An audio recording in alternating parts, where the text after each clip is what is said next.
I'm good, Seth. How are things? I'm doing great, man. Thank you for spending another Friday night. Oh, it's my pleasure.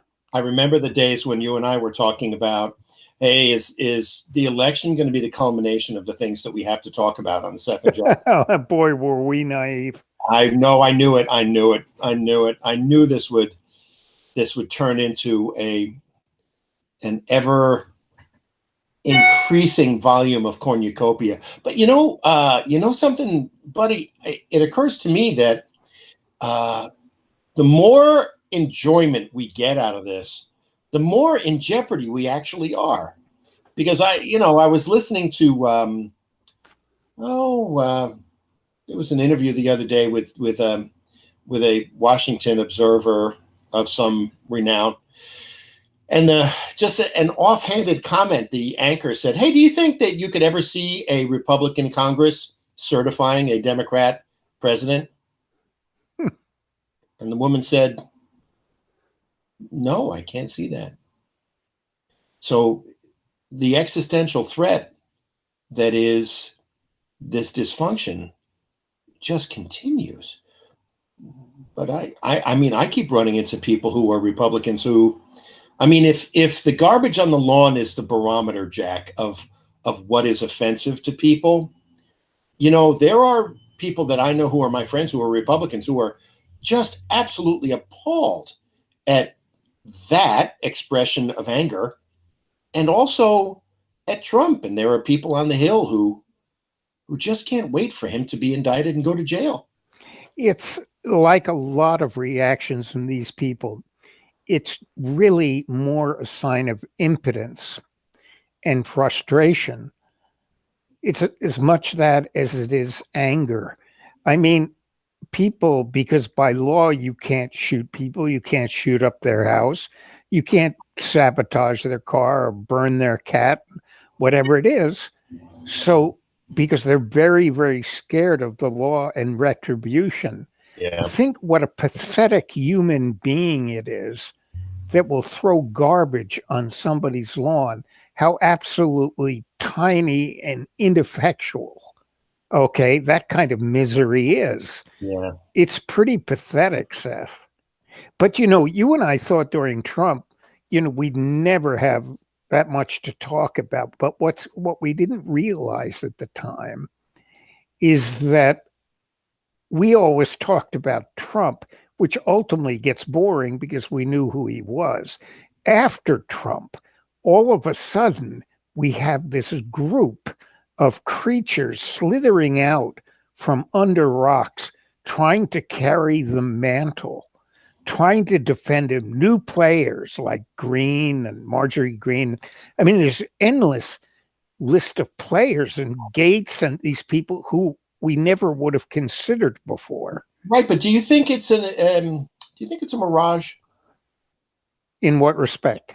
In respect to its reflection of the electorate in general, the GOP electorate in general, because I see a splintering of the GOP electorate, and I see an exhaustion that is turning into a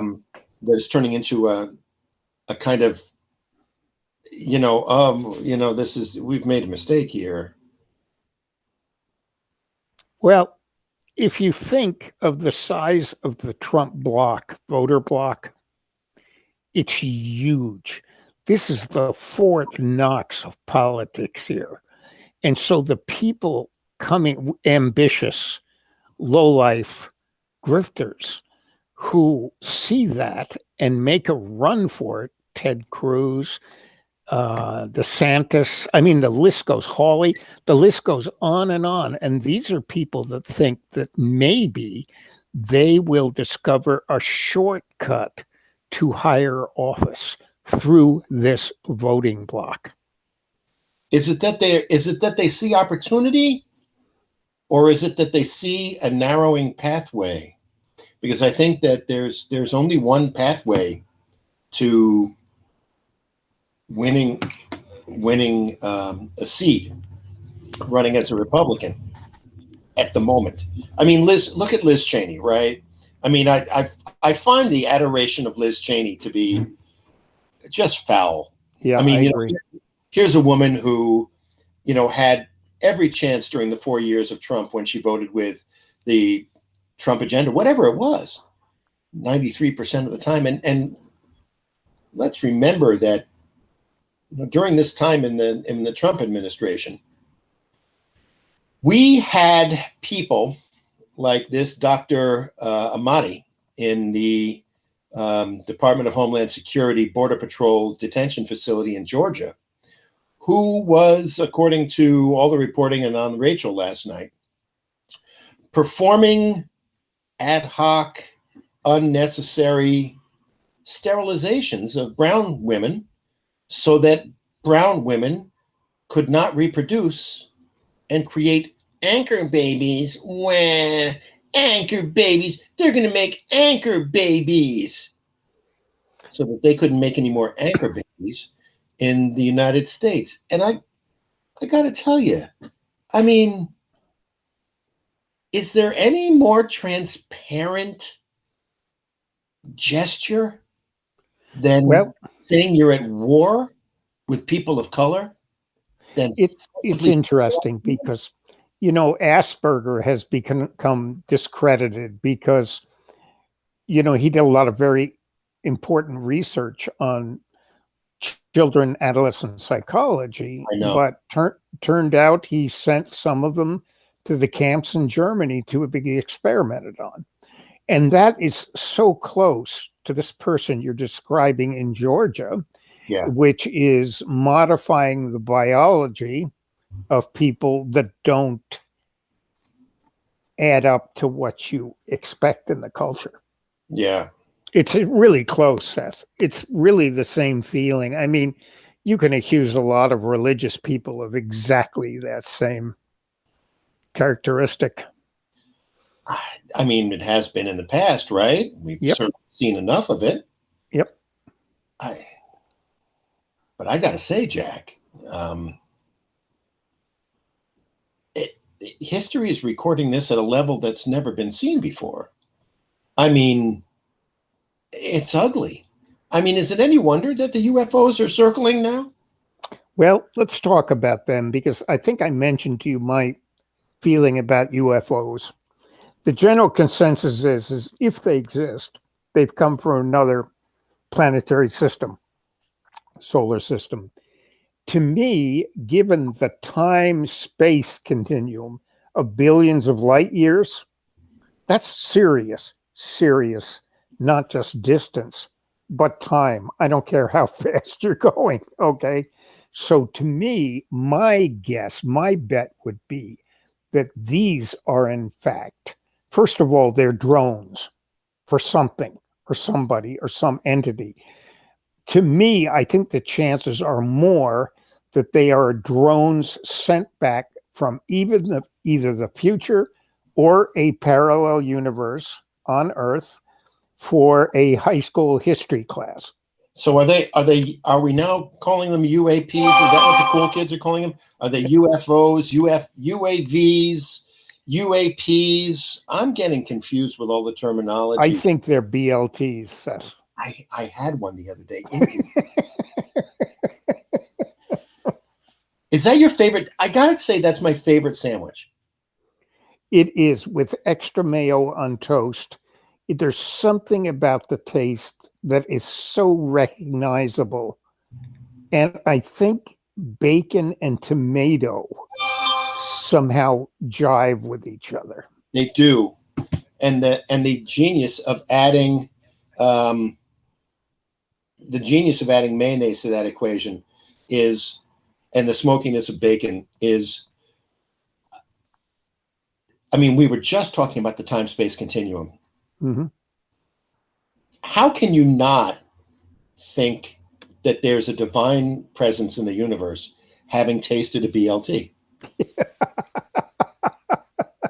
So let me ask you this then. I mean, as long as we're on the subject, why would anybody add turkey to that? I don't know. I don't like either chicken or turkey at all. No. I think... Have you done avocado in there? Have you done avocado BLT? No, but avocado I can understand. For me, turkey and chicken are filler meat. They're like cardboard. You have to put something on so it doesn't taste like cardboard. Well, not It's the a way. chicken is just a horrible, horrible kind of meat. Yeah, chicken is the kind of meat that people, specifically parents, let's be honest here, specifically parents and specifically parents in the 1940s and 50s and through the 70s would have really abused. Don't you think? I mean, dry Yep. chicken, let's cook it because the government says you have to cook chicken now. You better cook the shit out of it. God damn. Did you? Ted and I ate a lot of TV dinners when we were young. We did too. When they came out the Swan, I mean, that was kind of like putting your kid in front of a TV dinner, and Yes. the TV was kind of like an upper middle class American post World War II success story. It's the way it was presented in advertising. Yeah. For exactly that demographic when there was a middle class. Yeah. You know that there actually was a Chef Boyardee, Hector Boyardee. He made his fortune, I think, making canned foods for World War II. Oh, interesting. Yeah, and then he went on, to later success in the private sector, right? Mm-hmm. Yeah. But that whole time frame of converting all of the American munitions companies who made nitrogen-based munitions, ammonia-based munitions, etc., converting those companies to companies that manufactured fertilizer for the expansion of American factory farming. Mm-hmm. It's part of why the United States is the economic force that it is today. All these little things. Yeah. Anyway, going back to the dissolution of the moral character of the Republican Party, I understand that Mr. Matt Gaetz, or prisoner number 9357216, as he's soon to be known, I understand that his girlfriend, Jack, is cooperating with the federal authorities. And correct me if I'm wrong, isn't she a former pole dancer or something of the sort? I'm not familiar with her past, but I did see the headline, which means to me a couple of things. Obviously, she's cooperating. So she may have reacted. I mentioned she may have reacted to the 17-year-old on the airplane, and you said, I think they knew each other. Mm-hmm. And is that the case? They know each other from the underage woman website. Oh, really? Yeah. We still don't know who that lady is, the underage lady, right? No, we don't. But between the impending charges for Mr. Gaetz, the certainly impending charges for Mr. Giuliani, the impending charges for Mr. Weisselberg. Yep. All of these lead to Hamlet and Mar-a-Lago. He's going to spend the rest of his life in jail. And Michael Cohen had a fabulous observation the other day that I just can't wait to see come true. He said, "No, I see Donald flipping on the kids." Yep. Oh, no. Donald Jr. was supposed to do that. Eric was supposed to do that. Ivanka was supposed to do that. Right. Yeah. He really said that he would throw his whole family under the bus to save himself. And I think that is totally prophetic because that's who he is. I've never seen a collection of people. I was on the phone with a guy today. And this guy, he runs a company and the company does $1 million a year. And the guy said, well, I've never seen anybody run the company like a business the way this guy did.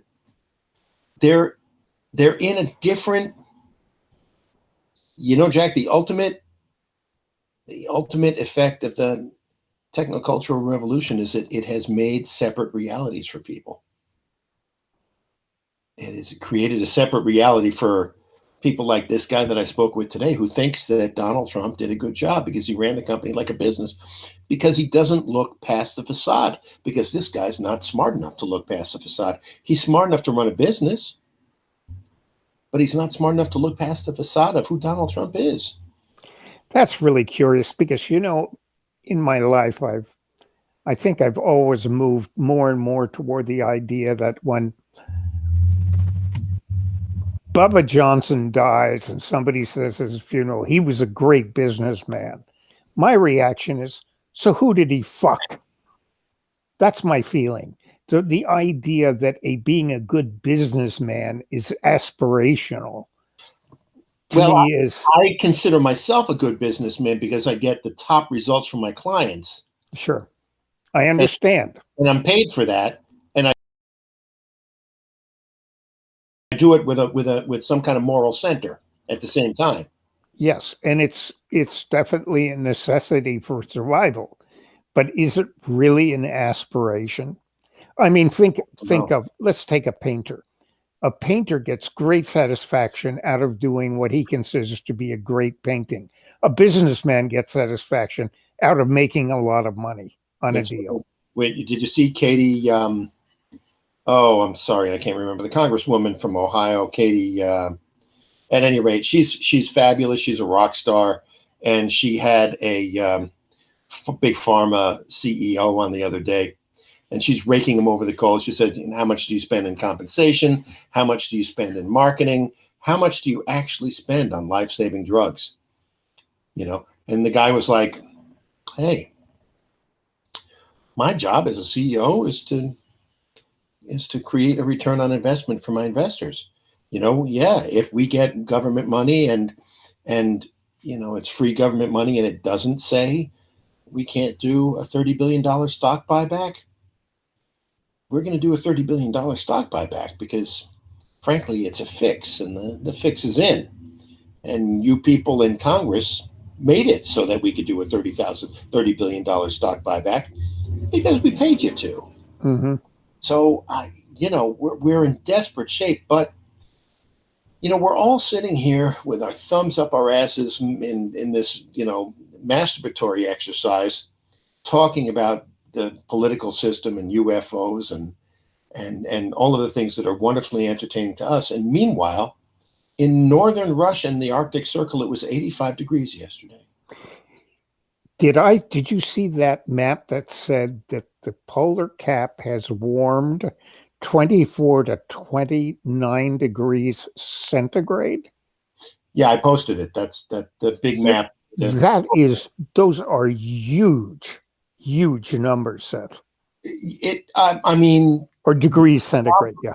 The problems and the speed of acceleration that global warming is going to go through within the near term is going to dwarf all of these problems. Yeah.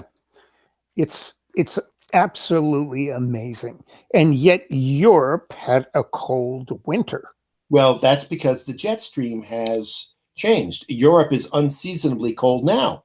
So the funny thing is, if you're absent access to technology and you're not paying attention and you're not thinking that, climate change is a very big problem for you right now because, well, hey, it's pretty chilly where I am. Mm-hmm. That's because the jet stream has changed and it's taking all of this fucking Saudi air and blowing it up into the Arctic Circle, melting the permafrost, releasing methane into the atmosphere, and further destroying the ozone layer. We are past the tipping point. That's so true. Whoever said that. Actually, it's not. I tip very generously. I think you know that, Jack. I never saw that happen, but I'll take your word for it. I do agree that we are past that. All we're doing now, like the Republican Party, is damage control with the climate. I cannot more strongly urge the argument for, I think the biggest argument in politics now within the Democratic Party should really be, are we thinking in the wrong era.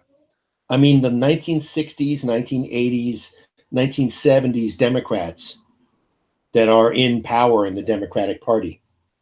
These people that think that policy is the answer to fighting authoritarianism in the United States. Mm-hmm. No, cracking heads is the answer to fighting authoritarianism in the United States. Playing their game against them is the answer. And, so here's someone who says, fucking Bitcoin. Bitcoin is an expression of disruption in financial markets. I get it. It's unusual. It's new. But it is the exact same thing as the United States dollar. It's a currency that is based on an agreement between three parties. Yeah. I mean, why would you castigate a technology? I don't, because it's disruptive and because it is yet another emblem of the change in our culture. It's being used disruptively. Yeah. Well, I mean, Okay, that's all, Yeah. Yeah. It's blockchain would be useful in voting. It's like saying fucking AR-15s. Yeah. Well, it's a neutral piece of steel and technology, but it's fuck the moron behind it. And people will forever figure out ways of making a shitload of money through something that people haven't experienced before. Yeah. Yeah. And so the person says, in a giant waste of energy. Bitcoin mining is the process of setting computers to work to solve puzzles. And the energy that they use when you gang a bunch of computers together to solve puzzles, to mine for Bitcoins, to get yourself more Bitcoins, more free money that you can then trade for dollars or trade for goods and services, is the interesting part of this dynamic. Now, hither in the past, this was not under the purview of the IRS, was it? No, it will be shortly, though. Yeah, I got that feeling. Yeah. Here's a beautiful contender for Liz Cheney's seat. Anthony Bouchard got a 14-year-old girl pregnant when he was 18, and she later committed suicide, and the Wyoming Republican son, 36, has been charged with sodomy by force. I don't expect you to understand this in one pass. This is one of those news items that you have to diagram more than describe. No, I mean, I was just listening as you were going. I know, but it's, No, I mean, you were ticking off two of my least favorite porn categories. I've got a question for you. How much lower can the GOP go? I don't know. No, my question is it reasonable to keep your pornography collection in the cloud? And I'm asking for a friend of mine from New Jersey, Seth. Well, clearly. Sexual stimulation is a process of immediate access, and there should be no porn collection. It's all accessible to you all the time. It doesn't matter where you keep it. There is no more dirty magazine that you should be keeping underneath your mattress. You should have no record of the same, and you should clear your browsing history. But trust me when I tell you, when you get to heaven, you will be held accountable.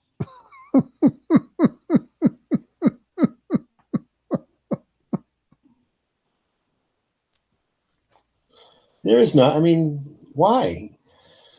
Why? If you're an avid photographer or you make movies of yourself, if you keep that shit in the cloud, you're out of your fucking mind. Oh, yeah. Oh, yeah. I mean, I can't think of a dumber thing to do. Yep. I really can't. I mean, and the other people that, another thing that blows my mind, anybody that would make a porn video using their phone, are you out of your fucking mind? Mm-hmm. AJ works in the store where they deal with cell phones, and the manager there told me, as I'm going through people's phones to try to help them recover data or solve a problem, all the time I open up a screen and I see the dick pic. Mm-hmm. Like, people don't. Yeah, they don't really understand they don't understand the technology enough to know where things reside, where they live, where their home is. Yeah. And that's absolutely true. Yeah. Well, in the news, Mm-hmm. Alan Weisselberg's former daughter-in-law. Mm-hmm. I was watching an interview with her today, and she said, "Hey, listen, this whole big deal they're making about Alan getting tuition paid by Trump." She said all of these activities were tax schemes. Basically, everything that Alan and Trump did was a tax scheme. Mm-hmm. And the stuff that they're asking me about now, they being Cy Vance and Letitia James. By the way, let's circle back to Cy Vance and Letitia James. Mm-hmm. But she said, and I love these kind of in the moment revelations, these in the moment drop throwaway phrases that you pick up in these interviews that imply that something is going to happen later. She says the phrase, "really just the tip of the iceberg."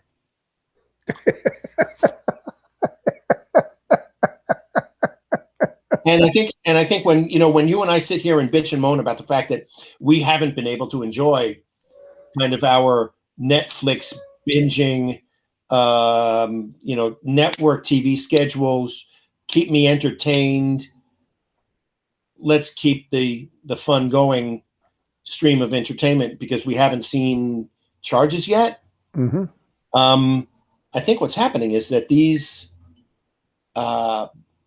bits and pieces of information that Cy Vance and Letitia James are busy digging up are profoundly complex.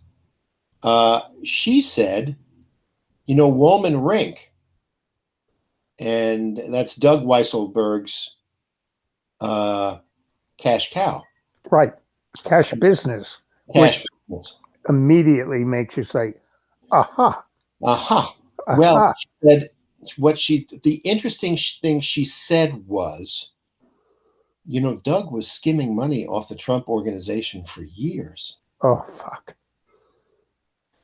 So now Doug Weisselberg's going to jail.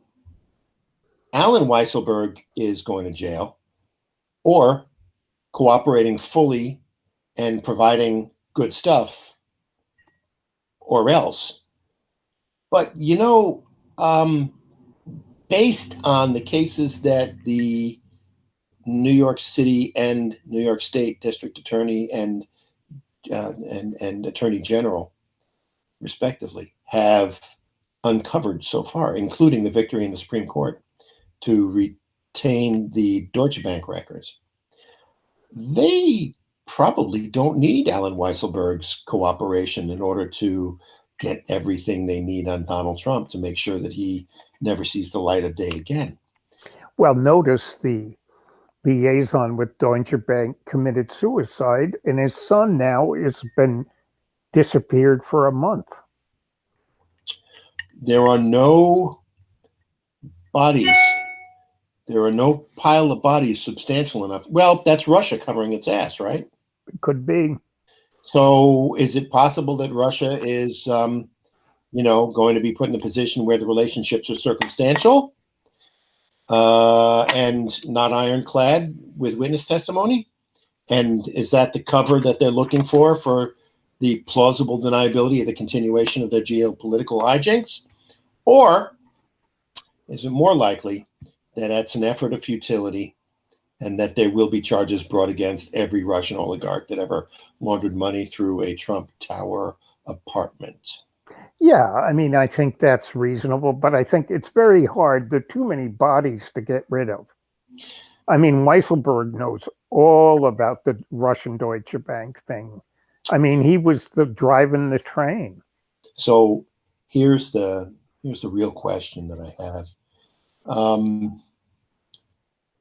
Given the fact that we're going to have Matt Gaetz in jail, given the fact that we're going to have a commission that's looking at the insurrection on January 6th, that is going to compel the testimony of the minority leader in the House of Representatives, Kevin McCarthy. That's not going to pass. No.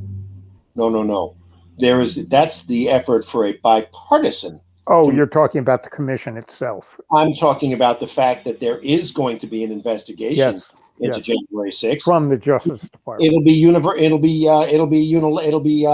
unilateral decision by the Democrats. That's exactly right. And isn't that ironic? So, given all of these impending areas of destruction for the GOP, what happens to the Republican voter in 2022? How do you animate a base when the base now knows that they were the subject of a grift, that a half competent Democratic Party will hang all of this around the GOP for years to come, and they're going to be humiliated even further. They're going to be the revelation of their stupidity as a group and their disconnection from reality as a group will be unavoidable. And there's no way around it. I don't care which way you put it. There are people who are reasonable people who still exist within the Republican Party who are going to say, this is what was going to happen, guys. Now we're in the wilderness. Now we're a party in the wilderness forever.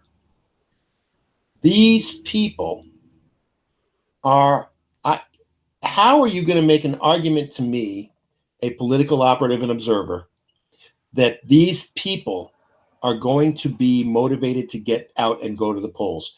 I think they're going to put their fucking crash helmets on for a decade, and they're not going to come out of the bunker again until the next smarter authoritarian comes along.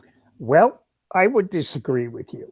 Please, I would look back on Germany in the 30s. You said your rhetorical question was, how do you mobilize these people that feel this way? And my answer is, do it just like they did in Germany. Make them feel like victims. My caveat at the end of that phrase was, when the next more intelligent authoritarian comes around. Yep. But you say, how do you mobilize them now, given all these factors? And I say, you mobilize them because they have one thing in common, that they would love to see themselves as victims rather than losers. Well, okay, so let me ask you this. How do they, here's the difference, wait for it, we're getting into the deep water.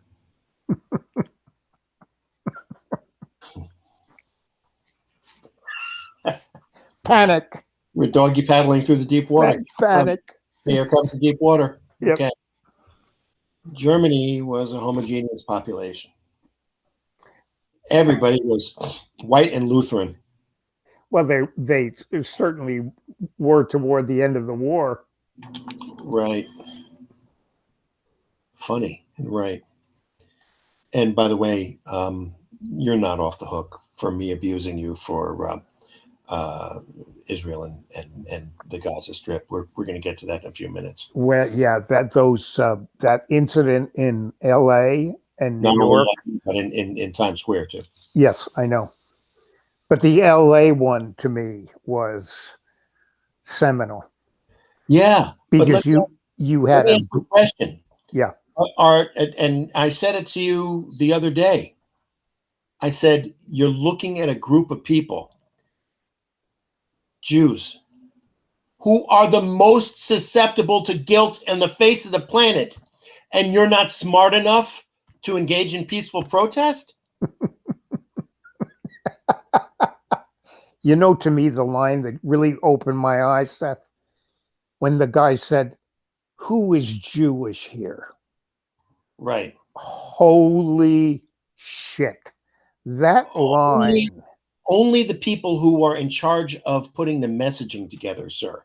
Mhm. Only the people who are going to make you look like a fucking idiot, sir. Mhm. Those are the only people. Yeah. Going back, Germany, largely homogeneous population. How do I'm not even going to ask you this. I'm just going to say it out loud. They're screwed, Jack. They're in an ethnic minority in this country. There is a diversity of population in this country now. It is browning, whether that be olive-skinned people, olive to brown. That's who the United States is. But this, Seth, this has been happening now for a few years now. But they're outnumbered, Jack. That's true. There's no possibility for apartheid in this country. True. A formal apartheid. But it doesn't stop them for the last 5 years using that same technique. Okay? It's not as homogeneous as Germany, but in the eyes of the right, it is homogeneous, being overrun by the same people that you say you've been victimized by, which is anyone who's different. So there's you know why? Because out of 330 million people, 73 million is a small number. That's true. But it doesn't, what I'm saying is, Seth, it has not stopped them in the past and will not stop them in the future from using that same tactic. I'm not talking about whether it's going to be successful or not. Right. All I'm talking about is this is exactly the same tactic they used in Germany. Right, but I'm talking end game. Okay, well, I'm talking what does it look like at the end? In order to start, you have to have an end in mind. True, but your first question, your rhetorical question was, how do they mobilize these 77 million people who see themselves as losers? And my answer was, just like Germany in the 30s, you make them feel like victims. Therefore, they are no longer losers. And in fact, their situation is based on this majority, okay, but different kind of human being that infests their universe. And in some cases, they're absolutely right, by the way. I was talking with a guy today that's closing his business, selling his business. I said, why are you selling your business? I can't find anyone to fucking work. Trust me. He says, I'm sorry, man. I can't find anyone to fucking work. I can't. He said, I'd be making 10 times as much money as I'm making now if I could just fill the needs that my customers are giving me. I had that discussion 4 times today. I'm sitting in the harbor. They're saying, have you seen every week Wayfair puts out announcements they're hiring? Every week they can't find anybody. I go to Blaze for lunch. You have to wait a while. We can't find staff. So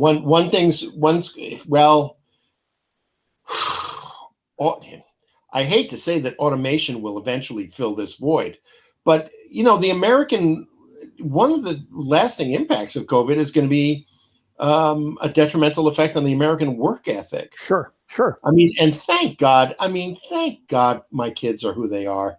I remember telling the story about how I took a job in the summer at a restaurant when AJ had just graduated high school. And I made him work with me for a summer in a restaurant. And it was horrible. I picked the worst place I possibly could. I bartended, and AJ bust. And we didn't do it because we needed to do it. We did it. I did it for the simple fact that I wanted to be able to work with him and show him at the end of the summer. I said, now we worked and we made money and it was horrible. But the reason we did this was because that job was fucking awful.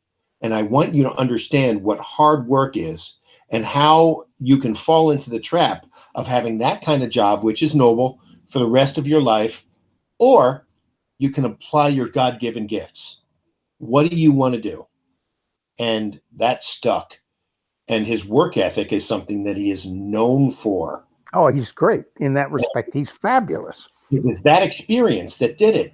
But that was a father investing in his son and saying, I desperately need to accomplish this goal of mentorship for my boy, you know? And I got to tell you, of the things that I've done in my life in terms of an investment of time, it's the greatest thing that I've ever done. Being able to work with my son was fun, you know? So Seth, what we're saying now, okay, there is this real difficulty finding people.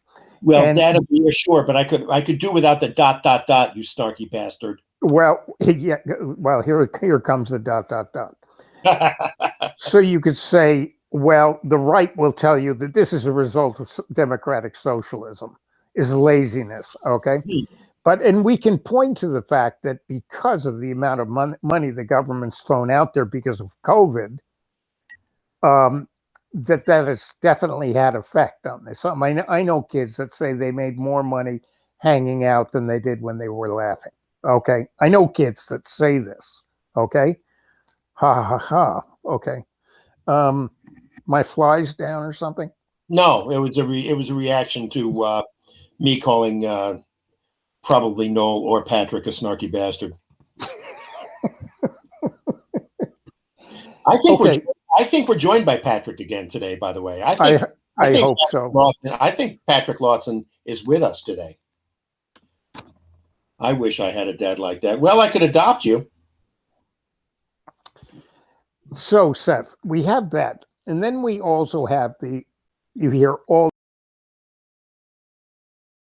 the time, kids these days are just too fucking spoiled to work. That exists. I mean, what I'm doing is I'm enumerating the factors that could be causing this.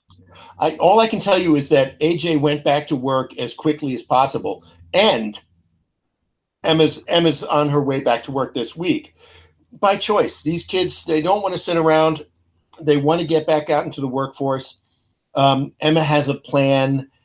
She is going to employ her degree. Fortunately, we have the apartment in Brooklyn Heights that she can utilize, maybe if she can work out a deal with her grandparents. I don't know, but she's going to take flight. So if she is, if she's emblematic of that. A comment from Jack was going to talk about the labor shows. Yeah. You try to go on this show and talk. Okay. I mean, it takes really a lot of work to get through this, I would say, barrier of extreme intelligence and verbosity that I have to put up with every Friday night. Jack, so we've a new word in edgewise tonight with me as exhausted as I am. You're really not trying hard enough. Get your fucking shit together and say the shit you need to say. Shut me up. I've already enumerated now 2 reasons why it's hard, if you can remember. Okay, the two of the beginning reasons why it's hard to find people. And I was asking you, Seth, to add something else to this. What else in the American ethos? I think there's a lot of, I'll be honest with you, Jack. I really, really do think there's a lot of fear of getting out of the house and going into the public space where there is such division. Oh, that's interesting. I think the stories of workplace violence, I think the stories of anti-maskers, I think the disproportionate number of videos that we see of people engaging with workers in a way which is negative is not equally to blame, but let's say 20%. I would Boring. I would disagree with that because young people are not affected by that as much as you and I are. Maybe not. They're sort of immortal. So Right. there's something else. Is there something now in the technocultural revolution that says that working with your hands is more déclassé? Because everybody's working on the computer at home. I've always personally regarded that as the most noble. But Seth, I don't care what you think. No, Okay. I what I'm interested in is how the American public perceives manual labor. I'd say, that all the cool kids are working from home, right? Yeah. So all of a sudden, is it a social stigma? It might be. And how do you get past that, man? Whoa. How do you get past it? I mean, now you're only making the depression spiral that much worse. Yeah, I was thinking the other day, I called you and we had a conversation, and I really was jazzed by where the conversation was going. And that was the conversation that you and I had where we talked about stoicism. Mm. And I realized that stoicism um, was introduced to me by a friend, and stoicism is the thing that has helped me the most in my life, professionally and personally. Um, and I wanted to express to you that much of the work that you and I do together, hanging out and this show and hanging out on the bench and talking about ideas, is really a version of modern stoicism. It's stoicism. It's stoicism for the age of modernity. And the reason why the word stoicism, stoa is the Latin word for porch, basically old guys sitting on the stoop talking about ideas. Mm-hmm. And they would attract students or fellow thinkers, but the people that talked about ideas were in that period of time were the people that set the concepts that made the modern world possible, that brought us out of the dark ages. The idea that you can control only that which is inside your head, that you can't control externalities, and that all you can do is have dominion over your own actions, implies a degree of emotional maturity and ownership. And I mean, the serenity prayer, I believe it comes from Marcus Aurelius. Those ideas, the ideas that Seneca has about uh, how you embrace the beauty of each day by expanding your understanding of the world around you. Stoicism. It is emotional maturity. That's another way we consider stoicism. You take ownership of your own emotions. And the opposite of stoicism, by the way, to me, is embodied in the phrase, that person made me feel bad. Mm. No, you generated those emotions. Mm-hmm. You made yourself feel bad. Mm-hmm. And so as we sit here and we talk about these ideas, as you talk about what the fuck is a UFO? What does science tell us about what a UFO could possibly be? How do we apply our logic, our understanding of the world that surrounds us, to this absolute unknown, this paradigm shifting concept of intelligence away from us? That's stoicism. Looking at somebody like Marjorie Taylor Greene, or someone who has obviously bad boundaries like Donald Trump, recognizing the fact that this person is mentally ill, being able to identify based on the understanding that we have of the outside universe. But more than that, having the ability to control our own emotional reactions to it so that we can effectively talk about it and share ideas with each other that are useful ideas, that are accurate ideas. It's not a coincidence that we're right more than we're wrong. Well, I hope that your definition of Stoicism involves an enormous amount of anger, frustration, and more than anything, laughter. Because for you and I, Seth, that's what we're feeding the fire, It is seems laughter. it seems Okay, a natural outcome of Stoicism I because, guess. because honoring or being aware of our own reactions to it. In other words, these things are anger inducing in us, and that's valid. But the fact that we can not only laugh about it, but be able to think about it in a way which allows us to laugh about it, Mhm. that's Stoicism.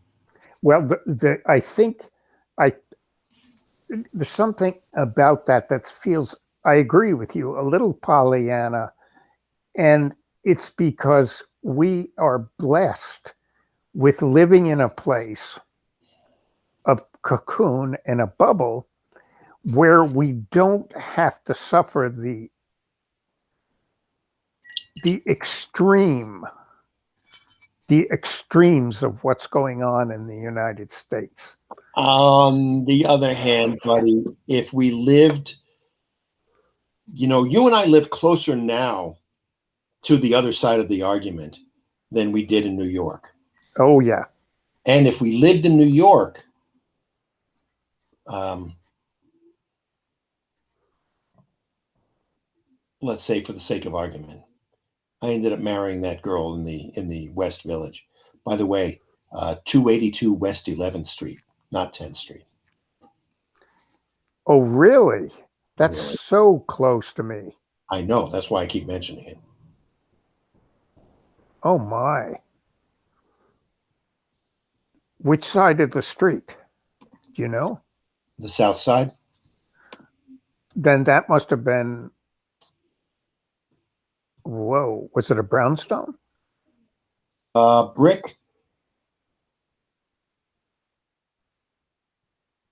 building. 4 stories? Yeah, Then it was right across the street. it used to be painted white, but I think they stripped it off. That I never witnessed. Okay, I lived at 377. So, Really? I'm sorry? Really? Yeah. Just one block away. Yeah. So I know our audience is really fascinated by this conversation. Well, So no, I mean, who bought the house was Roger Nash Baldwin, who's that? the founder of the ACLU. It was Sana's. Oh, and this has got to be Patrick. He says I lived on the corner of 10th and 6th Avenue in 1984. Oh So man, we're all compatriots. that's awesome. We Yeah, are. it was Roger Nash Baldwin. He was the founder of the American Civil Liberties Union, and Alessana's grandfather. He bought the house, and then his daughter married the fabulous art restorer Pietro Manoni. So that's very interesting. Sorry, Noel. So Noel, hey buddy. So let's talk about Seth and Jack sitting on a bench in Montgomery, Alabama. Why would we do that? What do you think? That's question number 1. I guess. Yeah.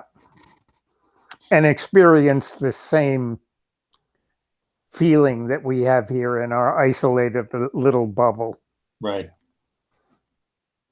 How, in other words, what part of Stoicism would we have to depend on there? I believe what would happen is we would attract an energy. We would attract the Trey Crowders. Oh, didn't you love that interview in his car? But we would attract that. Right. We would send out the message that was, and we would create that energy, right? Yeah. It does. This, I guess, the Stoic is not immune to externalities, but for instance, eliminating anxiety is a kind of a primary, one of the main features of the Stoic operating system. Mm-hmm. And there's practice where in Stoicism, you visualize the worst that could happen. Think about what you're anxious about and then concentrate on the worst that could happen. Not so that you can generate more anxiety about it, but so that you can use it as a tool to be able to come to grips with it, confront it, and strategize about how to deal with it, knowing that it's very unlikely to happen in the first place. But that's a Stoic practice. Mm-hmm. Visualizing what's the worst that could possibly happen in this circumstance, and what would I do? And so that's why, that imagine that Stoic person dealing with the worst thing that could happen in a calm way. That's a Stoic behavior. That's why you say he dealt with it in a very Stoic way. It's because the person went out of their way to practice dealing with this eventuality as a product of their own personal maturity. Okay. So if we're sitting on a bench in Mobile, Alabama, frankly, I'm going to visualize that because to me, that might be the worst possible case scenario. Okay, moving on, Seth. You had a lot to discuss tonight. Bring up some more of this fascinating week that we've just lived through. Well, if you're interested more in Stoicism, there is an audiobook called The Daily Stoic. There's also an email list and a website, The Daily Stoic. I urge you to join that. Well, what is to come next week? It seems like weeks ago, you and I said, well, here comes the Giuliani indictment. And I was even, kind of so anxiously awaiting it. So happy about it. And it just keeps dragging on. It keeps dragging on. But what has happened now is that Letitia James has cited the Martin Act and engaged in, by the way, pause. Have you noticed how fucking unusual it is? You're an old New York City hand. You were there from the fucking 70s and even before in Princeton, New Jersey. Have you ever in your life heard about a New York City district attorney in Manhattan working willingly with the New York State Attorney General? No, they are traditional fucking enemies that are at each other's throats. And yet, there are a collection of very happy campers from Letitia James' office who put up a little pup tent in a nice conference room in the Manhattan District Attorney's office. And they're sitting there eating their bologna and peanut butter and jelly sandwiches, hanging out with a little campfire, laughing and laughing. This and is all working together nicely. You're right. And why is that, Jack? Why did that happen? This is like de Blasio and Cuomo going to a ball game together. No, it's not. It's like de Blasio and Cuomo doing a 69. It's unheard of. It's unthinkable. It's ridiculous. Yeah. And I'll tell you one thing that happened simultaneously and prior to that, what happened in Trumpistan? Donald Trump down in Mar-a-Lago had a fucking apeshit fit and started blogging like a madman on Friday last. Yep. Why did he do that? Yeah. He did that because Alan Weisselberg flipped. Ah. And he found out about it. Well, I think that's why Weiss, Letitia James is filing criminal charges now, because the criminal charges that she thought she had were validated by Weisselberg's testimony. Yep. I think Weisselberg flipped quite a while ago, or at least they knew he was going to. But Trump, yes, just formally got wind of it. So, extradition, extra. Hey, he hasn't gone to Bedminster yet, has he? Nope. Aha. Aha. When was he supposed to, Jack? I thought it was a week ago. And Jack, I know you're very close with his social secretary. Yes, I am. Donald's always very curious what we're going to discuss on the show. I've got to say, I posted this Trey Crowder video on my Facebook page. Just go back a little. You'll see it a couple of days ago. It's priceless. It's about abortion in the South, told from the mouth of a huge Southern redneck.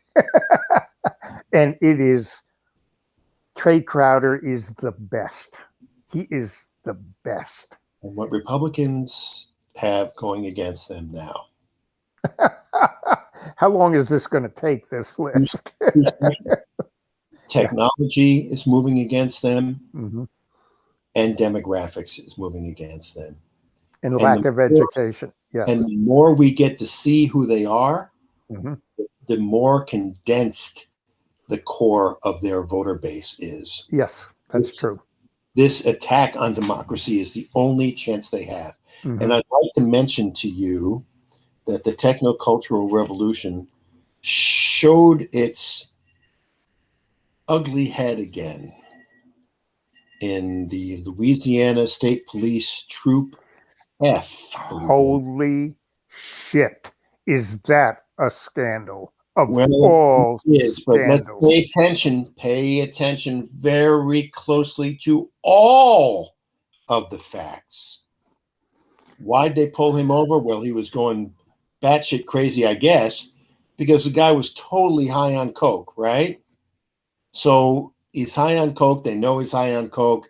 He violated the law. He probably had coke in the car. I don't fucking know. But he was fucking wired, as coke addicts are, Mm-hmm. right? The question here is, how do out of control cops, white cops in Louisiana, out of control and systemically out of control, that particular office of the Louisiana State Police is constantly under review, even in Louisiana. Yes. They beat the shit out of And this. you know something, Seth? They beat him to death. The thing about it is, that is not the story. The story is the cover-up for 2 years. Without question. Oh. Guy shows up chained to a gurney, and Dead. died of the impact of the car. Right. Well, okay. The car seemed to be in pretty good shape, minus a fender bender. Yeah. And the guy had bruises all over his body, not consistent with that. And they beat the shit out of him. The news tonight, just released, is that the Louisiana State Police will be releasing all of the body cam video. That's just so you know, they turned off all their microphones. Yes. And the one thing you did miss, which is primary, the reason it was suspect to begin with is because the autopsy showed 2 taser prongs in his back, and he apparently had died of a collision in a car. That's what started it all during the autopsy. So they said, this is in 2 years, it's been left unattended, this case.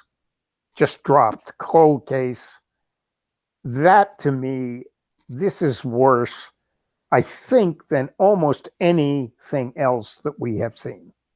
Well, it reinforces the implied but not stated narrative that there is no possible justice for people of color in the United States. Yeah. But you have to understand, these southern states, I mean, they're on a track of their own. I mean, this is still pre-Civil War. You know, this is Jim Crow and spades every day. Yes, it is. But Seth, yeah, when I saw that, oh my God. It's So hard to be stoic. No, but I mean, these practices of, it's just another phrase, Jack. It's just another phrase for the expression of emotional maturity. I will say to you that the lessons of Deepak Chopra in creating affluence is another expression of these lessons, except from a different perspective, from an Eastern perspective. But it's all about the practice of owning your own shit, constantly being improving yourself, because that's our job on the planet. But mostly the expression that you and I see or can identify our own stoicism in is that we have curious minds. I don't think either one of us is satisfied unless we are in engaging in new ideas and discussing these new ideas. So that's, it's Seth. That's really what it is. If we're two individuals who have a number of things in common, one of the most important ones being that we hate being bored. Let's take it on its base level. And in terms of this, was it Louisiana, Mississippi? Where was this? Louisiana. This is uninteresting to me without pointing to how the American culture, you don't say bad cop. Of course, they're bad cops. That doesn't explain shit. No, it doesn't. What has to explain it is how these individuals become these people because of the American culture. There it is. There is Jack on the Jack and Seth show encapsulated. How did this happen? What did our culture do? Let's be stoic enough culturally to look at it honestly and not be afraid. Mm-hmm. That's you. You're a stoic.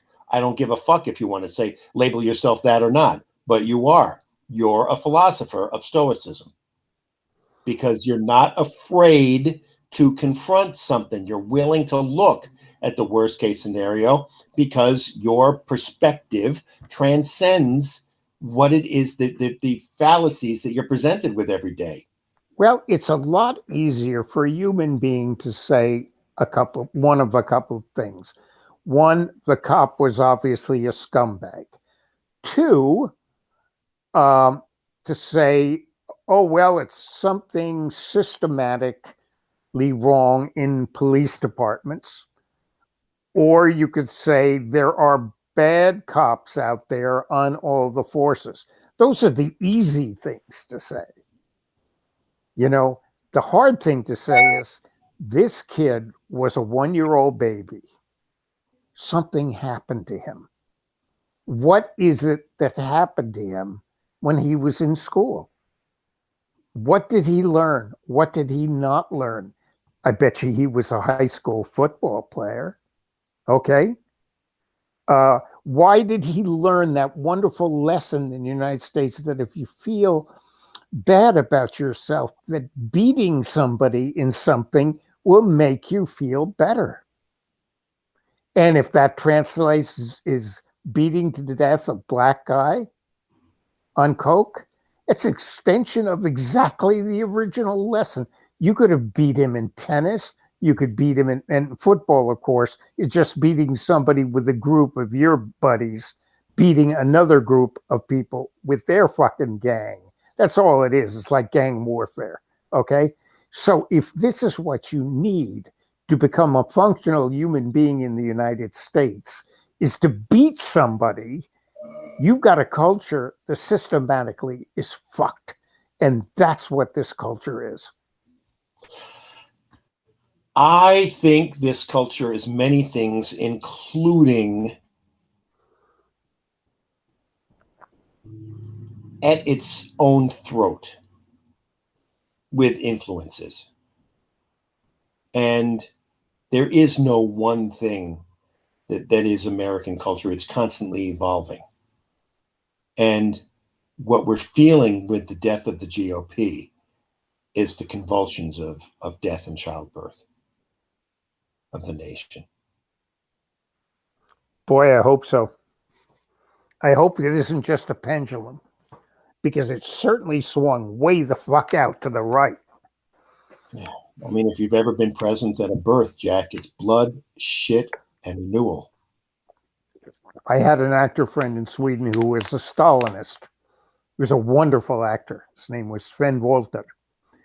He was very good. I worked with him on a film, and I loved the guy, but he was a hardcore Stalinist. And you know how he defended Stalinism? Stalinism, it's obviously the end justifies the means. He said, look at a birth. Birth is incredibly violent and bloody, but look what comes out of it. And that's what Stalinism was to him. Now, I couldn't agree with him, but I understood where he was coming from. It's you remember that Stalinist phrase? Probably not. About dark humor? No. Dark humor? It's like food. Not everybody gets it. Well, I would have recognized it if it were in the original Russian. Ha!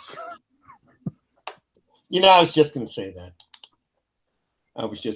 Well, Jack, I am 2 weeks now free of wacky weed. I am losing weight. Good for you. Good for you. What I am not losing is anxiety and my ability to cope with it. How about sleeping?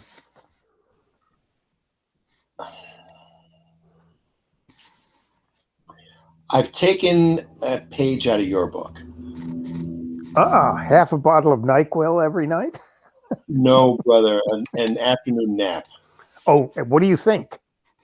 A power nap, and I find it to be that moment of waking. I find it to be the most blissful. Yes, I know it's coming. The reason I started smoking weed is because it was the most effective treatment for my diverticulitis. I've altered my diet substantially. I've included a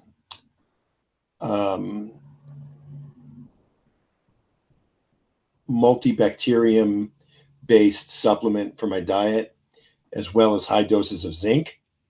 And I will start taking CBD for the same effect that it has on my colon. But what I can say to you is that so far, knock wood, the zinc and the bacterium and the beneficial flora have worked miracles for my digestion, as well as, I'm taking linseed oil in pills. So that's helping with digestion and vascular stuff as well. So really, losing weight is the most important thing. And I guess my breathing is a little easier too, bud, but that nap, that moment before you're just awake and you're thinking about diving back down into unconsciousness, that is just the most blissful state. You know what my problem is? and I have a wonderful life. I really resent leaving unconsciousness, which brings up something very interesting. And this is another show, but I know where you're going. yeah, I know do you do. It's just to me, it would be so ironic and so bizarre, since in every culture except for in the Mideast, that death is a pretty negative thing. Okay, in most cultures. In the Mideast, if you're looking at 84 virgins and wine or whatever the fuck they're looking at, I don't know what it is. The idea that unconsciousness, and I'm not talking about all the Republicans walking around, but the idea of unconsciousness is aspirational. And if you think about not where you were after you die, but if you think of where were you before you were born, I've never met someone who said, I really suffered before I was born. Right. It's a beautiful way to conceptualize it, and it's a soothing way to conceptualize it. But my own personal experience and what I've studied, which is less valuable, because of course consciousness is experiential, it's not intellectual, is that consciousness is a non-local thing. Everything from the way we conceptualize it, who we are right now, to the physiology of our consciousness. We are a series of electromagnetic waves, and these expressions of consciousness are not local things. They're not only local to our own bodies. They exist in and of themselves and inhabit this body. I think everybody has that experience of feeling that their consciousness is inhabiting this physical form, whatever it is. And we make the mistake of thinking that our thoughts are our consciousness. Our thoughts are not our consciousness. Our anxieties are not our consciousness. Our machinations, our plans, our calculations are not our consciousness. Getting in touch with that, while it is a useful thing while we are alive, and it may make us more effective human beings, is utterly irrelevant. Your consciousness is inside of you. And when you die, in my opinion, it is a non-local thing which leaves this plane and goes somewhere else. I'd like to think that, Seth, but at the same time, I tend to think more that death, lack of consciousness, lack of electrical magnetic activity is the natural state of the universe. And the natural state of the universe, in my experience, the ground state of the universe, is also bliss, pure bliss. But when I wake up from my nap, I feel like I am leaving pure bliss. Mm. You know, I wonder how many people on this planet would kill to have that experience. I always thought that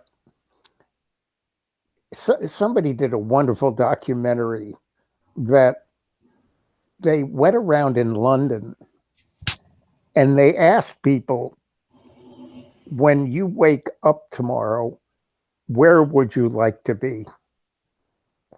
What would you like to wake up to? Oh, and it was fascinating, the answers that people gave. Absolutely fascinating, because they really had to think about their lives to answer that question. So it was really interesting. And I thought, maybe waking up is not the natural state. Because we only are conscious during our lives.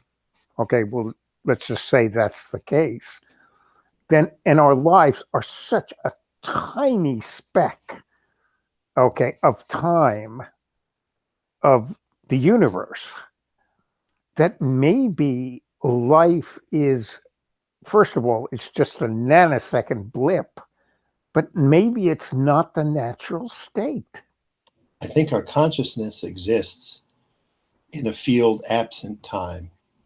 I think that time is both the key to freedom and the prison at the same time. And I think that, that I remember the poem by the poet Rumi, and he wrote, beyond all of these ideas of right doing and wrongdoing is a field. I will meet you there. It implies that there's something else for our consciousness, and that we are merely masked by the Maya, the facade of this life, and that the real expression of our consciousness has always been and will always be different than this, but in a very real and most basic and fundamental way, and the way that interacts with the universe in terms of charting the course of our life. See, to me, Seth, nirvana, when I had a colonoscopy about 2 months ago, I'm not going to show you any pictures, and Thank you. they put me out. It was Paul Baresi was the anesthesiologist, so we had a really good time before I left the universe there.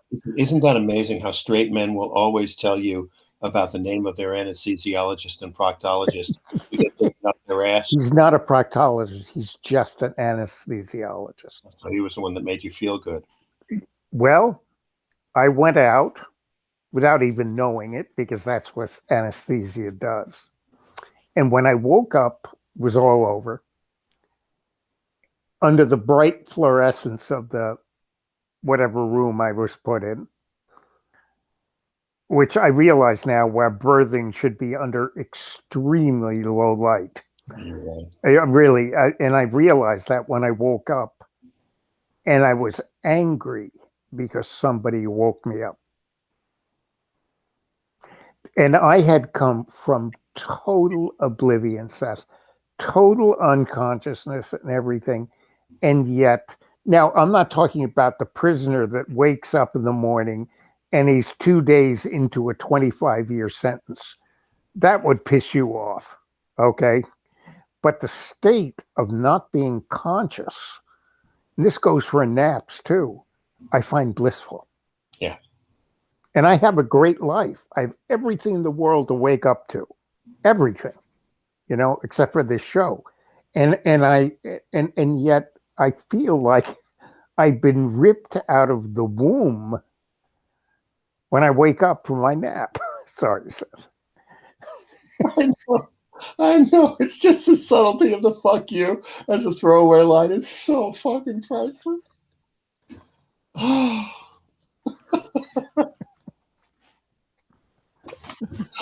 That's a practice. That's a meditation. Anyway, all I'm saying is that maybe when you shoot somebody and you get life in prison, maybe you've done them a favor. You haven't done their loved ones and friends a favor. That's for fucking sure. Well, Jack, many of the people that we talk about on this show, if you shot them, you'd be doing us a favor. There aren't weapons big enough or enough ammunition in the world, Seth. I mean, it really does point to, hey, why do you guys focus on these people? We focus on these people because it's useful for us and it makes us more effective people. And, we are talking about. I love that quote, by the way, from our user. We're all just walking each other home. Yeah. And I don't necessarily believe it. What I love about it is the sense of community you get when you read it. That's true. See, I'm thinking that maybe life is just an anomaly in the universe. It certainly is an anomaly. There's no question about that. We've proven that with the Hubble telescope, and that in fact, life is really, really rare. Okay, within 100 billion light years. Okay, But so it's an anomaly. Why we are part of it, I'll never figure out. Why our consciousness was chosen to be part of this anomaly. But maybe it is an anomaly, and maybe once again the natural state of the universe is cold and unconscious. well, I think that, our own understanding of the world that surrounds us in these modern times has really given us a unique ability to have a perspective. And the perspective is that where we are physically now is almost exactly the midway point between the enormity of the physical universe that's out there in space and the enormity of the subatomic universe that we drill down into.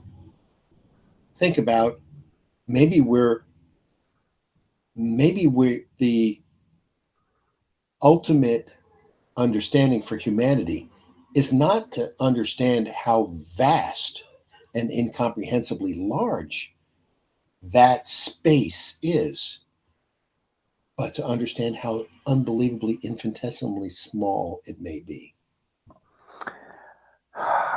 We can never understand that. The reason being because we spend every second of our lives with our own scale of big and small. An ant is small. The cruise ship is huge. The universe is Inconceivable. inconceivable. Exactly right. So how can how we small does ever that make us to think of the universe as inconceivable, or to think of the ant as small? Well, if you take the height of a human being, just from our perspective, let's say 6 feet, and compare it to the nearest galaxy, feel pretty small. And then when you compare it to a neutron, you feel pretty big. That's true. Absolutely. Or a grain of sand. Well, or if someone who has regarded themselves because they were born and never escaped being 4'11", that person's perspective could be easily changed by with platform shoes. having them have experiential knowledge of the distance between their height and subatomic and the properties of the subatomic universe. I read a novel, maybe you know what it is, where there was a thief murderer in France who was 6 feet tall. And what he did, he had his basically feet cut off from the calf. So with prosthetics, he could make himself either 5'4" or 6'3". You're kidding. No.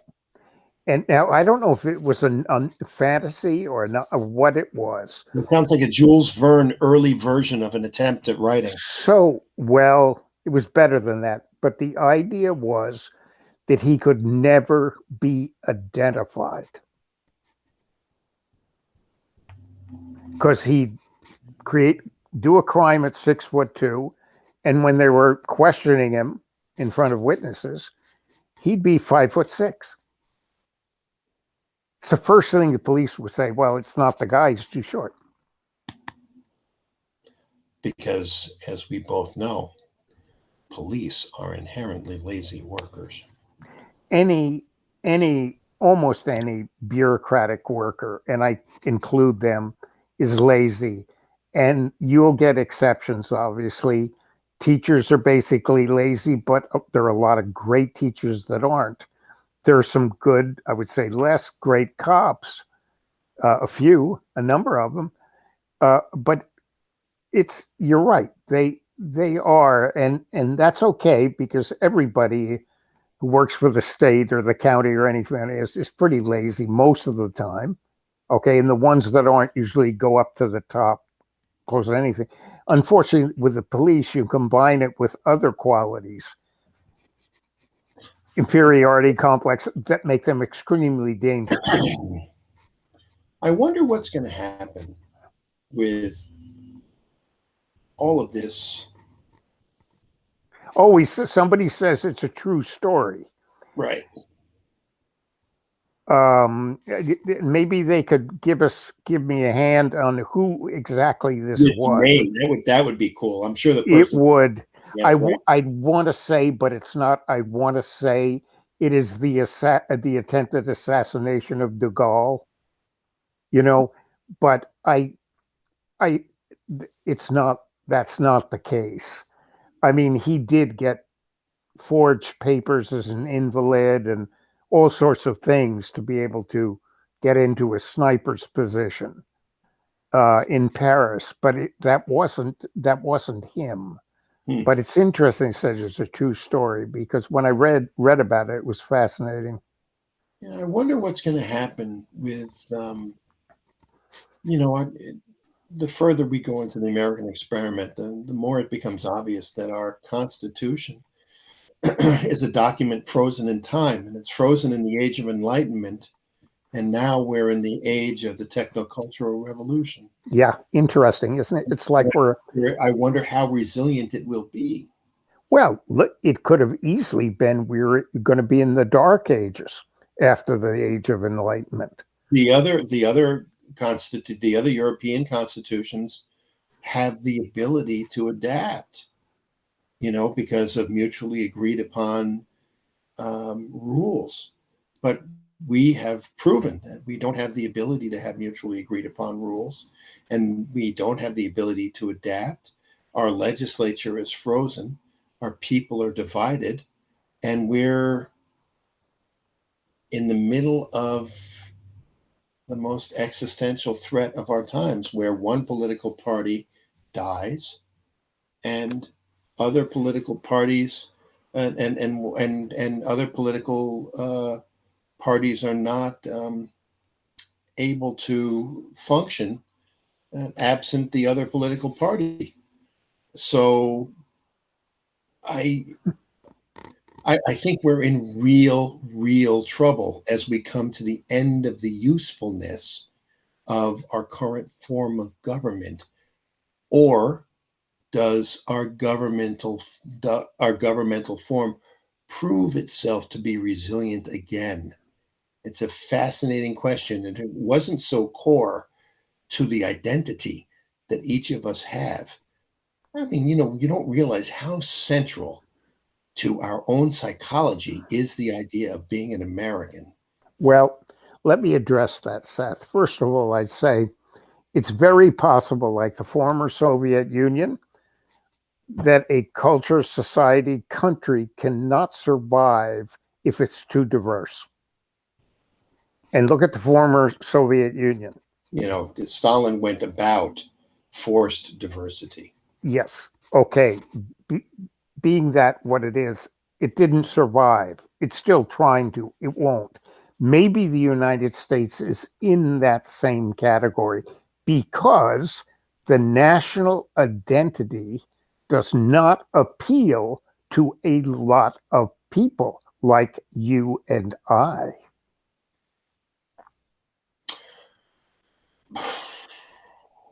I know I still regard myself as an American patriot.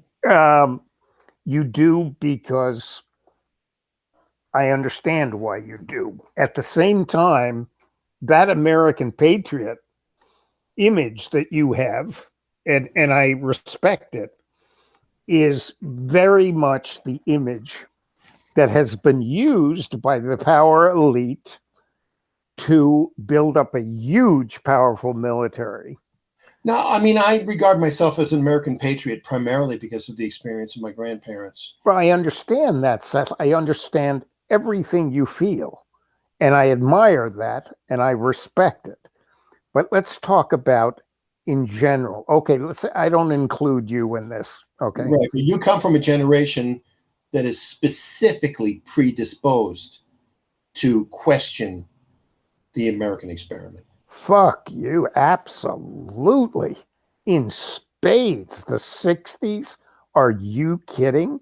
But the thing it's an important point of self-reflection in this conversation. It is. And yet at the same time, didn't those kids of the 60s really expose a lot of the bullshit this country's based on? Right. It was an absolutely necessary part of American culture. I don't think America would have survived through the 1970s had it not been for the 1960s. Interesting. What does that say? I am an American patriot, and I love my country because my country is all I know, says little Stephen. Boy, that is, it's, you know, that's not what I'm, that's kind of the opposite of what I'm saying. True. What I'm saying is that I see what my grandparents' experience was. I see what my great grandparents' experience was. And I have nothing but gratitude for what those people in that generation were able to accomplish and what they sacrificed and what they set forth. That was really the greatest generation. Okay. My grandfather came from the lanes of Liverpool in absolute abject poverty. And he rose to be the lawyer for the city of New York and have vast political power and influence. So your family has reaped the benefits of immigration the way so many people have. How were they seen as Americans when they came? Okay, I'm not going to say Pollyanna, but that's a good example of what's good about America. No, it's not how they were seen as Americans when they came. It's how my grandmother was seen as a Russian when she left. On her passport, rather than Russian, it was stamped Zhed. Okay.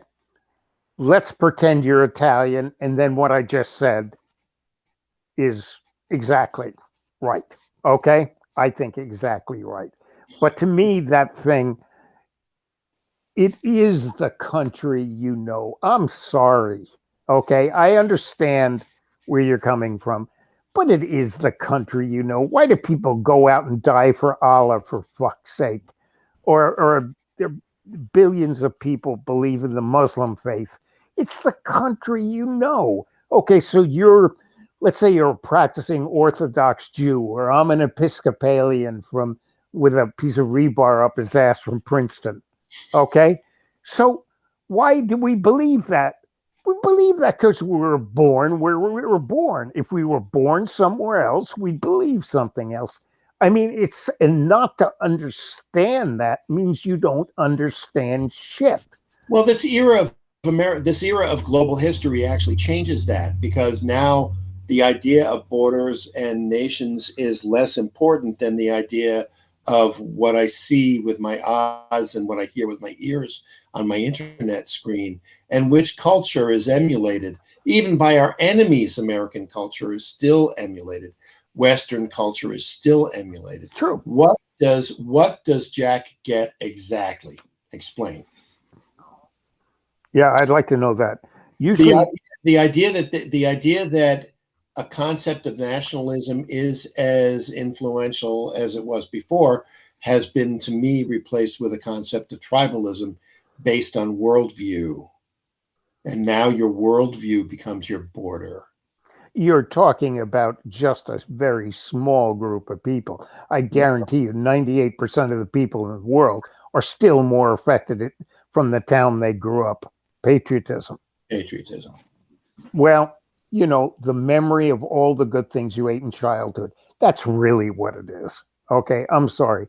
And I understand where you're coming from, Seth, but it's a continuing and continual exercise. I think you certainly can appreciate the maturation of my view on this subject, Absolutely. even in the 4 years that we've been together as Absolutely. as observers of our But you and I would do wrong to ever use ourselves for examples of anybody. Not because we're better or we're worse or we live in a cocoon or we're educated. It's very wrong to use ourselves as an example for anything. Yeah. But I think it's important to be cognizant of your own movement and to reflect upon what's changed in the world and how that's changed you. I agree, Seth, but and I agree 100%. That's what it's not because you went to Brooklyn Friends and I went to Princeton. It's none of that shit. It's very much more that you question everything. Yeah. Okay. That's what we have in common. But do not use the questioning person as an example of humanity. Well, why not? Because it doesn't represent most of humanity. Well, God forbid it should represent most of humanity. You mumbled something. I said, God forbid it should represent most of humanity. No, but I'm saying I that barely live with myself, let alone you. How many people really question their religion, where they were brought up, what they learned in high school? No, everybody's a prison of their own dogma. Okay, so therefore, that is why you cannot use us as examples for anything. Oh no! I mean, I'm not saying that. I'm not saying that that it's some sort of paradigm or zenith of consciousness. I'm probably the dumbest person I know. Yeah, but you were using yourself as an example of patriotism, and I said, what I was doing is I was explaining to you that my concept of American patriotism is based on. It's an evolving concept, and it's based on experiences that I value. It's not. It's not. I don't objectify my patriotism. It's an intellectual process for me. Our system is superior to others because of cause and effect. Okay, but what you said, I'm a patriot in the argument. Okay, yes, and what I'm saying is, you can't use yourself as an example of a patriot because patriotism means so many different things to so many people, and most of the time it is not that sophisticated. But I actually enjoy using myself as an example of American patriotism because it is counterintuitive to the object referred patriotism of the Luddites. Yep, you're 100% right. I understand this. In other words, the flag shouldn't be burned because the flag is America. Yeah. Or Donald Trump is America. Yeah. Or the Capitol is America, not the ideas that make up America. You know what I can't get out of my head is that I was thinking about this French guy, that Donald Trump is really 5'2". He weighs 350 pounds and he has leg extenders. Somebody said, I'm with Seth too. I know. Okay, now why anyone would ever fucking say that, I have no idea. But because they're smarter than you. Yeah, you are. And you're they are. Oh, no, you're smarter than I am. And I appreciate that because there aren't that many. Seriously. Wow. We're doing good today, pal. Have you noticed how exhausted I've been? I'm wiped out. Jesus, Jack, what you were yawning 2 minutes ago, Seth. No, that's a lung capacity thing. It's this time of year, the amount of pollen that's in the air, it completely restricts my ability to breathe effectively. This is the worst time of the year for me. So I'm constantly struggling for breath. Seth, you have more physical issues, more issues than the post office. I do. That's why I need to be loved as much as I possibly can now. And I am part of that. I know you are. That's why I love you. I love you for all your physical problems. So we have today was a different show for us because what I said ahead of time was, hey man, I haven't done any show prep and I didn't want to, the real value of it for me comes when we just talk about that. It's just like when we have a phone call or when we're hanging Yeah. out. We on the- do have fun. To on let the- our viewers know, Seth and I can sit for an hour or two and talk, whether it's on the phone or thing, and we laugh ourselves stupid. oh my But God. we also, in that laughter, come up with some great ideas. Yeah, useful stuff too. Yeah, All right, useful. well, it's been an hour and excuse me, it's been 105 minutes, which is what happens Wow. when we don't script the show, when we don't do show prep, and when we're allowed to expand on the shit that we really wanted to talk about.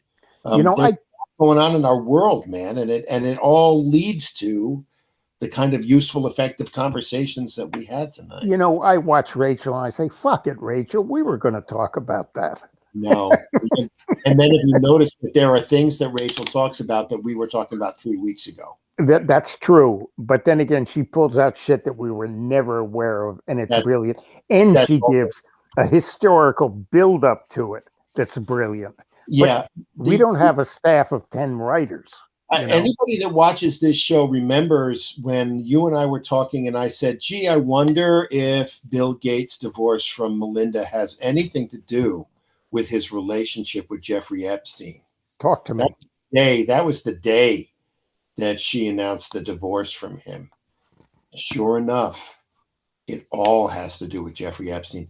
There isn't a middle-aged man in the world with unlimited power who doesn't want to fuck teenage girls.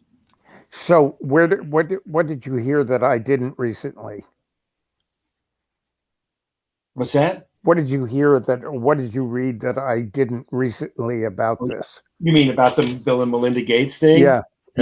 That there is a increasing school of thought that his relationship with Jeffrey Epstein was what Melinda cited that was the inspiration for the divorce proceedings. She had enough of his shit.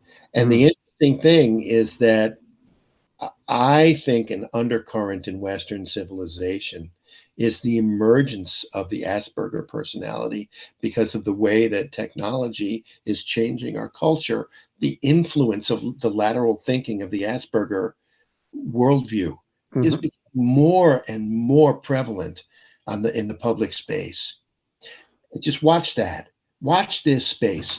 I hate to mention this to you, but I'm going to. It's another football. This is fascinating because he is a very, very handsome kid. And he was early diagnosed with ADHD because it runs in his family. What happens to the ADHD personality when it is encouraged? And it is encouraged because he's physically attractive. So they pushed him forward. They encouraged him. They looked past his learning disability and used it as an asset rather than a liability. And all it did was turn him into a brilliant professional at what he does. Elon Musk is another great example of the ADHD personality in popular culture. And our mutual friend, Joe Ritter, the filmmaker, Joe Ritter, and the person that you've worked with in the past, said to me something interesting the other day. He said, I was in the city and I saw Joey Ramone and I went to a number of Ramone shows. But my favorite thing was after the show when I got to talk to Joey Ramone. And I said, is there anybody that is more iconic, but who has been more obviously, and if you look at it in retrospect, Jack, Joey Ramone had horrific learning disabilities, obviously on the spectrum, and yet was able to find that one expression. Music. Elon Musk, technology, vision, ability to focus, hyper focus on a subject. Zach Wilson, the Jets quarterback, ability to hyper focus on plays and defenses and what's going to happen, and being able to translate that to his physical form. What happens to the ADHD, Asperger / learning disability brain in this culture when that brain is valued more? And because technology is becoming such a big part of our culture, it is being valued more. Mm-hmm.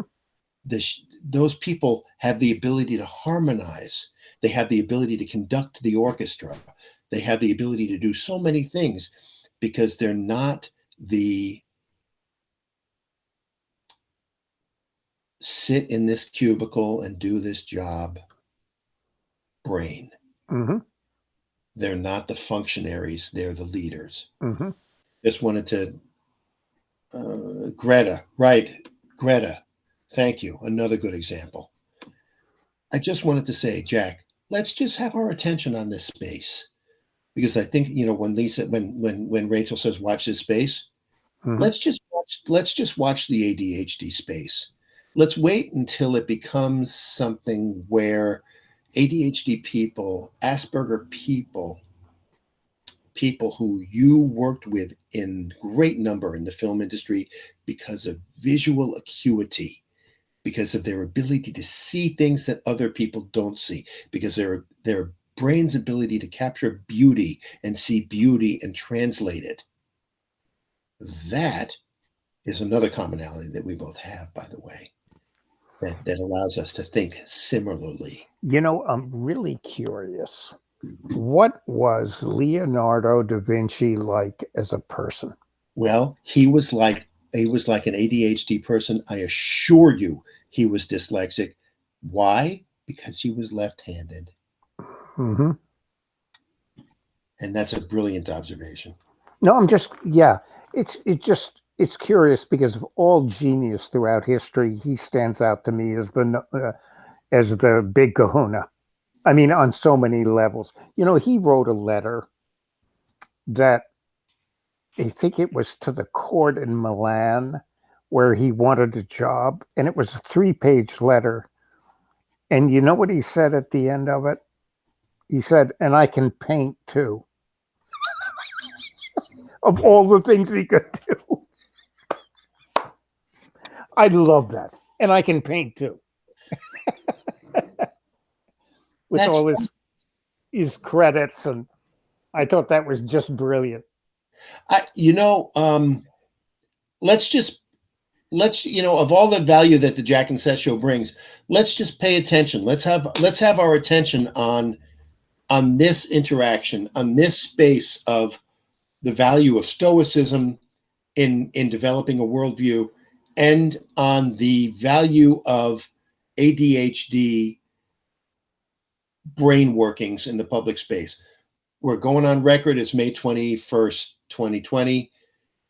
In 5 years, when this is a real thing and people are talking about it, you heard it here first. Okay, I think that's probably 2 hours is enough for you and I tonight. I know I'm dragging ass. I started the show dragging ass. So thank you, my friend, for a real gift, a great conversation. I really appreciate it. Oh, Seth, it's always fun. Let's try to hook up for coffee tomorrow. Yeah, 100%. I need it bad. Well, let's do it. Maybe breakfast or something like that too. You know, anything you would, just give me a ring. Hey, is there a place that's open for breakfast for us now where we can actually sit and go start doing it again? I not Boynton McKay, but I went into Camden this evening and every restaurant was open down by the water. Let's find a new breakfast place and start doing it again, okay? Okay, you know my suggestion? What's that? If it's not Rockland, it's the offshore restaurant. Funny you should mention it. I was there the other day. I know. The Republican stronghold. I know. We'll keep it down. Okay. All right. We'll be stoic. For Jack Churchill, this is Seth Silverton signing off. Thank you, Noel. Thanks everybody.